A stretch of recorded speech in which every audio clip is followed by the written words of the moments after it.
Hello guys, നമ്മുടെ ചാനലിലെ പുതിയൊരു വീഡിയോയിലേക്ക് എല്ലാവർക്കും സ്വാഗതം. നമ്മൾ കുഞ്ഞൊരു യാത്ര പോവാണ്. തൃശ്ശൂർ വെലങ്ങകുന്ന് എന്ന് പറഞ്ഞ സ്ഥലത്തേക്കാണ് പോകുന്നത്. ഒരു പ്രാവശ്യം നമ്മൾ ഒരു ഓണത്തിന് പോയിട്ട് അവിടെ കാണാൻ പറ്റാതെ തിരിച്ചു പോന്നിട്ടുണ്ടായിരുന്നു. എന്നിട്ട് നമ്മൾ നേരെ പോയത് ശോഭ സിറ്റിയിലേക്കായിരുന്നു. അതിൻ്റെ വ്ളോഗ് ഞാൻ പോസ്റ്റ് ചെയ്തിട്ടുണ്ടായിരുന്നു കേട്ടോ. അപ്പോൾ നമ്മൾ അന്ന് കാണാൻ പറ്റാത്തത് കാരണം കൊണ്ട് നമ്മൾ ഇന്ന് കാണാൻ വേണ്ടി പോവാണ്. പ്രത്യേകിച്ചൊരു പ്ലാൻ ചെയ്തിട്ടുള്ള പോക്കൊന്നും ആയിരുന്നില്ല. പെട്ടെന്ന് തീരുമാനിച്ചു നമുക്ക് വെലങ്ങുന്ന് പോയാലോ എന്ന്. അങ്ങനെ പോയതാണ് കേട്ടോ. അപ്പോൾ നമ്മൾ തയ്യൂർ വഴിയാണ് പോകുന്നത്. നമ്മുടെ തയ്യൂരത്തെ പാടമൊക്കെ നല്ല സെറ്റായിട്ടുണ്ട്. നെല്ലൊക്കെ മുളച്ച് വന്നുകൊണ്ടിരിക്കുന്നുണ്ട്. കാണാൻ നല്ല ഭംഗിയാണ്. പിന്നെ നമ്മൾ എപ്പോഴും വീഡിയോ എടുക്കാൻ വരുന്നത് തയ്യൂർ പാടത്തേക്കാണ് കേട്ടോ. അവിടേക്ക് വരുമ്പോൾ ഭയങ്കര ഒരു പ്രത്യേക ഒരു സന്തോഷവും കാര്യങ്ങളൊക്കെയാണ്. ഒരു ഗ്രാമീണ ഭംഗി ഒക്കെ എപ്പോഴും ഈ ഒരു പരിസരങ്ങളിലുണ്ട്. ഞാൻ ശരിക്കും പറഞ്ഞു കഴിഞ്ഞാൽ ഇവിടെ താമസിക്കുന്ന ആൾക്കാരുടെ ഇത് ആലോചിക്കുമ്പോൾ ഭയങ്കര ഒരു സന്തോഷം തോന്നിട്ട്. കാരണം അവർക്ക് നല്ല സുഖമല്ലേ എപ്പോഴും. ഇപ്പോൾ അവിടെ ഉള്ള ആൾക്കാർക്ക് അതെന്താണെന്നറിയില്ല. നമ്മളിപ്പോൾ പുഴയുടെ അടുത്ത് അതുമാതിരി അങ്ങനെയുള്ള കടലിൻ്റെ അടുത്തൊക്കെ താമസിക്കുന്ന ആൾക്കാർക്ക് അത് എപ്പോഴും കണ്ട് ബോറടിക്കുമായിരിക്കും. പക്ഷേ നമുക്ക് അങ്ങനെ ഇല്ലാത്ത ആൾക്കാർ നമ്മൾ വരുമ്പോൾ നമുക്ക് പുതിയൊരു അനുഭവവും കാര്യങ്ങളൊക്കെയാണ്. ചില ആൾക്കാർക്കൊന്നും അത് ബോറടിച്ചോളണമെന്നില്ല. നമ്മുടെ ഒരു സുഹൃത്തുണ്ട് മഹേഷ്, അവൻ്റെ വീട് കൊല്ലത്താണ്. അവൻ്റെ കല്യാണത്തിന് ഞങ്ങൾ പോയ സമയത്ത് അവൻ്റെ വീടിൻ്റെ പരിസരം കായൽ പ്രദേശമാണ്. കായലും കടലും കൂടി ചേരുന്ന സ്ഥലമെന്നാണ് പറഞ്ഞത്. ഭയങ്കര രസമാണ് അവിടെ. അപ്പോൾ അവിടെ റോപ്പൊക്കെ പ്രാക്ടീസ് ചെയ്യാൻ, റോപ്പ് ഡാൻസറാണ്. അപ്പോൾ റോപ്പൊക്കെ പ്രാക്ടീസ് ചെയ്യാറുണ്ട് എന്നൊക്കെ പറഞ്ഞ് ഞങ്ങൾക്ക് ആ സ്ഥലങ്ങളൊക്കെ കൊണ്ടുപോയി കാണിച്ചു തന്നു. അപ്പോൾ എനിക്ക് ആ പരിസരം കണ്ടപ്പോൾ ഭയങ്കര ഇഷ്ടമായി. അപ്പോൾ ഞാൻ അവൻ്റെ അടുത്ത് പറയാറുണ്ട്, നിനക്ക് വല്ല ടെൻഷനൊക്കെ വരുമ്പോൾ നിനക്ക് അവിടെ പോയിരിക്കാമല്ലോ. അപ്പോൾ അല്ലെങ്കിൽ ഒന്ന് മനസ്സ് ഫ്രീ ആണെന്നൊക്കെ തോന്നുമ്പോൾ അവിടെ പോയിരിക്കുകയൊക്കെ ചെയ്യുക, എന്ത് രസാലേ എന്ന് പറഞ്ഞപ്പോൾ അവൻ പറഞ്ഞു, അത് എനിക്കത് ഡെയിലി കണ്ട് ബോറടിച്ചു ചേച്ചി എന്നാണ് അവൻ പറഞ്ഞത് കേട്ടോ. അപ്പോൾ നമുക്ക് അങ്ങനത്തെ ഒരു അവസ്ഥ ഒന്ന് ബോറടിക്കുകയോ എന്താണെന്ന് അറിയില്ല. ഇപ്പോഴത്തെ സാഹചര്യത്തിൽ എനിക്ക് ഇതൊക്കെ കാണുമ്പോൾ ഭയങ്കര ഇഷ്ടവും രസമൊക്കെയാണ്. പിന്നെ ഒരു വീട് വെക്കുകയാണെങ്കിൽ ഇതുമാതിരി പുഴയോ അങ്ങനത്തെ സംഭവങ്ങളോ പാടത്തിൻ്റെ സൈഡൊക്കെ ആവണമെന്ന് ഭയങ്കര താല്പര്യമുണ്ട്. പുഴയുടെ സൈഡിലൊക്കെ പോയിട്ട് വീട് വെക്കുന്നതൊക്കെ ഒരു തരത്തിൽ പറഞ്ഞു കഴിഞ്ഞാൽ വെള്ളമൊക്കെ കയറി കഴിഞ്ഞാൽ അപകടമാണ്. പക്ഷേ അത് കാണാനായിട്ട് ഭയങ്കര രസമല്ലേ. നമ്മൾ പുഴയുടെ അടുത്തൊക്കെ വീട് കാണുമ്പോൾ ഇവർക്ക് നല്ല രസമായിരിക്കൂലേ എന്നൊക്കെ വിചാരിക്കും. വെള്ളം കയറുന്ന ഒരു പ്രശ്നം ഒഴിച്ചാൽ ബാക്കി നല്ല അടിപൊളിയായിരിക്കും. ബാൽക്കണിയൊക്കെ ഉണ്ടെങ്കിൽ അതിൻ്റെ മുകളിൽ കയറി നിന്ന് കഴിഞ്ഞാൽ താഴെ വെള്ളവും കാര്യങ്ങളൊക്കെ കാണാം. അതൊക്കെ ഒരു രസമല്ലേ. അങ്ങനെ നമ്മൾ ഇതേ വെലങ്ങൻകുന്ന് എത്തി. ഒരാൾക്ക് ടിക്കറ്റിന് 20 രൂപയാണ്. അങ്ങനെ രണ്ടാളുടെ ടിക്കറ്റിന് 40 രൂപ. പിന്നെ വണ്ടി പാർക്ക് ചെയ്യാൻ വേണ്ടിയിട്ട് 10 രൂപ. അങ്ങനെ മൊത്തം 50 രൂപയാണ് കേട്ടോ അവിടേക്ക് നമുക്ക് 2 പേർക്ക് പോകാനുള്ളൊരു ചിലവ് എന്ന് പറയുന്നത്. 2 വീലർ ആയ കാരണം കൊണ്ടാണ് 10. വലിയ വണ്ടിക്ക് എത്ര രൂപയെന്ന് നമുക്ക് അറിഞ്ഞൂടാ. അങ്ങനെ നമ്മളവിടെ ചെന്നപ്പോൾ ഒരു ഓപ്പൺ സ്റ്റേജാണ് ഫസ്റ്റ് കാണുന്നത്. ആ ഓപ്പൺ സ്റ്റേജ് കണ്ടു. പിന്നെ അവിടുന്ന് കുറച്ചൊക്കെ ആൾക്കാർ വന്നിട്ടുണ്ടായിരുന്നു കേട്ടോ. അപ്പോൾ നമ്മൾ ആ പരിസരത്ത് ഇങ്ങനെ നോക്കിയപ്പോൾ കുറച്ചിങ്ങനെ നടക്കാനുള്ളൊരു വഴിയാണ്. അതായത് കാടിൻ്റെ ഉള്ളിൽ കൂടെ നടക്കാൻ വേണ്ടിയിട്ട് ഇതുപോലെ കെട്ടിയിട്ടുള്ള മറ്റേ കട്ടയൊക്കെ വെച്ച് കെട്ടിയിട്ടുള്ളൊരു വഴിയാണ്. അതാണ്. പിന്നെ കുട്ടികൾക്ക് കളിക്കാനുള്ളൊരു പാർക്കുണ്ട്. അവിടേക്ക് നമുക്ക് കടക്കാൻ പറ്റില്ല. കുട്ടികൾ ഉള്ള ആൾക്കാർക്ക് അവരുടെ മാതാപിതാക്കൾക്ക് മാത്രമാണ് അതിൻ്റെ ഉള്ളിലേക്ക് കയറാൻ പറ്റുള്ളൂ. അപ്പോൾ ഇനി എന്താണ് കാണാനുള്ളതെന്ന് നോക്കിയിട്ട് ഞങ്ങളിങ്ങനെ നടന്നു പോയോണ്ടിരിക്കുകയാണ്. ഇതുപോലെ ഈ കാടിൻ്റെ ഉള്ളിൽ കൂടെ ഒക്കെയും ഇതുപോലെ ഇങ്ങനെ സ്റ്റെയർ പോലത്തെ സംഭവം കെട്ടിയിട്ട് അങ്ങനെ പോയിട്ടുണ്ട്. അതുകൂടെയൊക്കെ നമുക്ക് തന്നെ നടന്ന് കാണാം. അപ്പോൾ നോക്കുമ്പോൾ ഒരു വെള്ളം ടാങ്കാണ്. വെള്ളം ടാങ്കിൻ്റെ ഏറ്റവും മുകൾ വശമാണ് കേട്ടോ. താഴെ നിന്ന് കഴിഞ്ഞാൽ അതിൻ്റെ വെള്ളം ടാങ്ക് ഫുള്ളായിട്ട് കാണാൻ പറ്റും. അത് ഞങ്ങൾ തിരിച്ച് പോകുമ്പോഴാണ് അത് കണ്ടത്.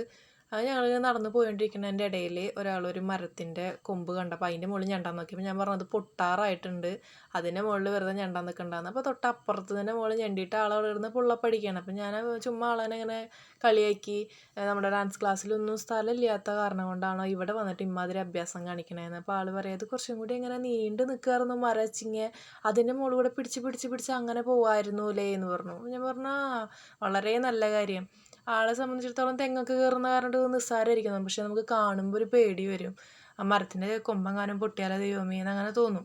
അപ്പോൾ അതുകൊണ്ടാണ് ഞാൻ വെറുതെ പുലിവാല് പിടിക്കാൻ നിൽക്കണ്ട എന്നുള്ളത് പറഞ്ഞത്. അങ്ങനെ നമ്മൾ അതുകൂടെ വീണ്ടും നടന്നു പോയിക്കൊണ്ടിരിക്കുകയാണ്. ഇനി അടുത്തത് എന്താണ് കാണാനുള്ളതെന്ന് നോക്കിയിട്ട് കുറച്ച് ദൂരം കൂടി നടന്നപ്പോൾ ഞാൻ പറഞ്ഞു എനിക്ക് കുറച്ച് ഫോട്ടോസ് എടുത്ത് തരുമോ എന്ന് ചോദിച്ചിട്ട് അവിടെ ഇരുന്നിട്ട് കുറച്ച് ഫോട്ടോസും കാര്യങ്ങളൊക്കെ എടുത്തു. വീഡിയോ ഓൾറെഡി നമ്മൾ എടുക്കുന്നുണ്ടല്ലോ, വ്ളോഗ് എടുക്കുന്നുണ്ടല്ലോ. അപ്പോൾ ആ വ്ളോഗിൽ കിട്ടുമല്ലോ വിഷ്വൽസും. അങ്ങനെ നമ്മൾ വീണ്ടും കുറച്ച് ദൂരം കൂടി നടന്ന് പോയ സമയത്ത് ഒരു സ്ഥലം കണ്ടു. അതെനിക്ക് ഭയങ്കരമായിട്ട് ഇഷ്ടപ്പെട്ടു. അവിടെ കണ്ടതിൽ വെച്ചിട്ട് ഏറ്റവും കൂടുതൽ ഇഷ്ടപ്പെട്ടൊരു സ്ഥലമാണ് കേട്ടോ. അപ്പോൾ ഞാൻ കുറച്ച് ദൂരം നടന്നപ്പോൾ ഇനി ഒന്നും കാണാനില്ല, നമുക്ക് പോവാമെന്ന് പറഞ്ഞപ്പോൾ ആൾ പറഞ്ഞ് ഞാനേ പൈസ കൊടുത്തിട്ട് വന്നതാണ്, അപ്പോൾ ഞാൻ ഇവിടെ എന്തൊക്കെ ഉണ്ടോ എന്നുള്ളതൊക്കെ നോക്കി അത് ഫുൾ അരിച്ച് പറക്കി കണ്ടിട്ടേ വരുള്ളൂ എന്ന് പറഞ്ഞു. അങ്ങനെ ആൾ നടന്നു പോയപ്പോൾ കണ്ടതാണ് കേട്ടോ ഈ വ്യൂ. ഇത് നേരിട്ട് കാണാനായിട്ട് ഭയങ്കര ഭംഗിയാണ്. എൻ്റെ ഫോൺ അത്ര ക്ലാരിറ്റി ഇല്ലാത്ത കാരണം കൊണ്ട് നിങ്ങൾക്കിത് കറക്റ്റായിട്ട് കാണാൻ പറ്റുന്നുണ്ടാവില്ല. എനിക്ക് ഫോണിൽ വീഡിയോ എടുത്തപ്പോൾ എനിക്കത് കറക്റ്റായിട്ട് ആ ഒരു ഭംഗി അതിൽ കിട്ടുന്നുണ്ടായിരുന്നില്ല. കാരണം സൂം ചെയ്യുമ്പോഴൊന്നും വലിയ ക്ലാരിറ്റി ഇല്ലാത്ത കാരണം. പക്ഷേ അത് നേരിട്ട് കാണാനായിട്ട് നല്ല രസമാണ്. എനിക്ക് തോന്നുന്നു തൃശ്ശൂർ സിറ്റി ആണെന്ന് തോന്നുന്നു കേട്ടോ, എനിക്ക് കറക്റ്റായിട്ട് അറിയില്ല. എനിക്കത് അവിടെ വന്നിട്ട് കാണാൻ വേണ്ടി നല്ല ഭംഗിയുണ്ടായിരുന്നു. അതിനുശേഷം ഞാൻ വന്നപ്പോൾ പിന്നെ കണ്ട വേറൊരു കാഴ്ച എന്ന് പറയുന്നത് ഒരു കർഷക ഫാമിലീനെ അവിടെ അവരിങ്ങനെ ഒരു ശില പോലെ കെട്ടി സെറ്റാക്കിയിട്ടുണ്ടായിരുന്നു.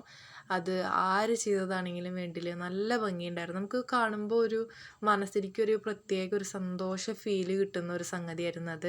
ഒരു അച്ഛൻ, ഒരു അമ്മ, 2 മക്കൾ. അതിൽ അച്ഛൻ തൂക്കുപാത്രമൊക്കെ കൈ പിടിച്ച് തോളത്ത് കൈക്കോട്ടൊക്കെ വെച്ചിട്ട് ഇങ്ങനെ ഫ്രണ്ടിൽ നടന്നു പോകുന്നുണ്ട്. അതിന് തൊട്ട് പിന്നിൽ ആളുടെ കുഞ്ഞി മോള് നടന്നു പോകുന്നുണ്ട്. അതിന് തൊട്ട് പുറകിൽ ഭാര്യ, അതിന് തൊട്ട് പുറകിലായിട്ട് ആളുടെ മകനും ഉണ്ട്. അങ്ങനത്തെ ഒരു ശില്പമാണ് കേട്ടോ അവിടെ സെറ്റ് ചെയ്തിട്ടുണ്ടായിരുന്നത്. അതിൻ്റെ ചുറ്റും മരത്തോണ്ടാന്ന് തോന്നുന്നു കെട്ടിയിട്ടുണ്ടായിരുന്നു, മറ്റേ വേലി കെട്ടുന്ന പോലെ കെട്ടി വെച്ചിട്ടുണ്ടായിരുന്നു. അത് കാണാൻ വേണ്ടിയിട്ട് നല്ല രസമുണ്ടായിരുന്നു. ഞാൻ അവിടെ നിന്നിട്ട് 1-2 ഫോട്ടോസ് എടുത്തിട്ടുണ്ടായിരുന്നു കേട്ടോ. ഞാൻ ഈ സംഭവമൊക്കെ കണ്ട് ഫോട്ടോ ഒക്കെ എടുത്ത് വരുമ്പോൾ അവിടെ അതിൻ്റെ തൊട്ടപ്പുറത്ത് തന്നെയാണ് നമ്മുടെ ഓപ്പൺ സ്റ്റേജിൻ്റെ ബാക്കുള്ളത്. അവിടെ കല്ലുകൊണ്ട് തൂണ് പോലത്തെ സംഗതികളൊക്കെ കെട്ടിയിട്ടുണ്ടായിരുന്നു. അപ്പോൾ വരുന്ന സമയത്ത് ഒരാൾ അവിടെ ഇരുന്ന് സുഖമായിട്ട് ഊഞ്ഞാലാടുന്നു. ഞാനിവിടെ നിന്ന് അങ്ങോട്ട് പോകുമ്പോൾ കണ്ടതാണ് ഈ ഊഞ്ഞാൽ. ഇനിയിപ്പോൾ ഇതിന് മുകളിൽ കയറി ഇരുന്നാൽ വല്ല പ്രശ്നം ഉണ്ടാവുമോ, എനിക്ക് അങ്ങനത്തെ കുറച്ച് പേടിയുള്ള കാരണം കൊണ്ട് ഞാൻ ഇനിയിപ്പോൾ ഊഞ്ഞാലാടണ്ടെന്നൊക്കെ വിചാരിച്ച് അവിടെ നിന്ന് പതുക്കെ അങ്ങോട്ട് പോയതാണ് കേട്ടോ മറ്റേ സംഭവം കാണാൻ വേണ്ടിയിട്ട്. വരുന്ന സമയത്തുണ്ട് ലോകം ചുറ്റാൻ പോയ ആളാണ്, വേറെ എന്താണ്ടൊക്കെയോ കാണാണ്ട് എന്നൊക്കെ പറഞ്ഞിട്ട് പോയ ആളാണ് കേട്ടോ. ആ ആൾ ഇവിടെ വന്നിരുന്നിട്ട് ഊഞ്ഞാലാടുന്നു. അപ്പോൾ എന്നോട് പറഞ്ഞു ഞാൻ മലർന്ന് കിടന്നിട്ടൊക്കെ ഊഞ്ഞാലാടും, എനിക്ക് ഭയങ്കര സ്കില്ലാണ്, വേണമെങ്കിൽ ഒന്ന് വീഡിയോ എടുത്തോ എന്ന് പറഞ്ഞു. എന്നാൽ ഓക്കെ, താങ്കൾ മലർന്ന് കിടന്ന് ഊഞ്ഞാലാടും, താങ്കളുടെ സ്കില്ല് കാണിക്കും, ഞാനൊന്ന് വീഡിയോ എടുക്കട്ടെ എന്ന് പറഞ്ഞു. അപ്പോൾ ആൾ അവിടെ വന്നിട്ട് തൊള്ള പൊളിച്ച് ഓളിയിടണൊക്കെ ഉണ്ടായിരുന്നു. അതെന്തിനായിരുന്നു എനിക്ക് മനസ്സിലായില്ല കേട്ടോ, കണ്ട വായ തുറക്കണൊക്കെ ഉണ്ടായിരുന്നു. ചുമ്മാ കോമാളിത്തരം കോമഡി കാണിക്കായിരുന്നു ഒന്നാൾ. ആളെ എണീറ്റപ്പോൾ ഞാൻ വേഗം ചാടി കയറിയിരുന്നു കേട്ടോ. എനിക്ക് കുറച്ച് നേരം ഞാനും ഊഞ്ഞാലാടട്ടെ എന്ന് പറഞ്ഞു. എനിക്ക് എന്താണെന്നറിയില്ല, ചെറുപ്പം തൊട്ടിട്ടേ ഊഞ്ഞാൽ ഭയങ്കര ഇഷ്ടമാണ്. എനിക്ക് ആ വീട് വെക്കുന്ന സമയത്ത് വീടിൻ്റെ ഏതെങ്കിലും ഒരു ഭാഗത്ത് ഊഞ്ഞാൽ മസ്റ്റായിട്ടുണ്ടാവും, ഒന്നല്ലെങ്കിൽ മുറ്റത്ത് അല്ലെങ്കിൽ ബാൽക്കണിയിൽ. അപ്പോൾ നല്ലൊരു വീട് വെക്കാനുള്ള മോഹം ഭയങ്കരമായിട്ടുണ്ട്. ആ വീട് വെക്കുന്ന സമയത്ത് വീടിൻ്റെ ഉള്ളിൽ ഒരുപാട് കാര്യങ്ങൾ ചെയ്യണമെന്നുണ്ട്, ഒരുപാട് സങ്കല്പങ്ങളും സ്വപ്നങ്ങളൊക്കെ ഉണ്ട്. അതിൽ മെയിനായിട്ടുള്ളൊരു കാര്യമാണ് ഊഞ്ഞാൽ. അത് കഴിഞ്ഞ് പിന്നെ ലവ് ബേർഡ്സിനെ മേടിക്കണം, വളർത്തണം എന്നൊക്കെ ഉണ്ട്. അങ്ങനെ ഒരുപാട് സ്വപ്നങ്ങളുണ്ട് കേട്ടോ. അങ്ങനെ നമ്മൾ അവിടുത്തെ കാഴ്ചകളൊക്കെ കണ്ട് കഴിഞ്ഞ് തിരിച്ച് പോരുകയാണ്. അപ്പോൾ നമ്മളൊരു പഴം ജ്യൂസ് മേടിച്ചു. ഭക്ഷണം ഭയങ്കര കൺട്രോളിങ് ആണ്, അത് കാരണം കൊണ്ട് വേറെ ഒന്നും മേടിച്ചില്ല. ഒരു പഴം ജ്യൂസ് ഒരെണ്ണം മേടിച്ചുള്ളൂ, ഞങ്ങൾ ഷെയർ ചെയ്ത് കഴിച്ചായിരുന്നു കേട്ടോ. അങ്ങനെ നമ്മുടെ വെലങ്ങുംകുന്ന് പോയ ഒരു കാഴ്ചയും കാര്യങ്ങളൊക്കെ ഇതാണ്. അപ്പോൾ പുതിയൊരു വീഡിയോ ആയിട്ട് വരുന്നത് വരെ ബൈ ഗായ്സ്.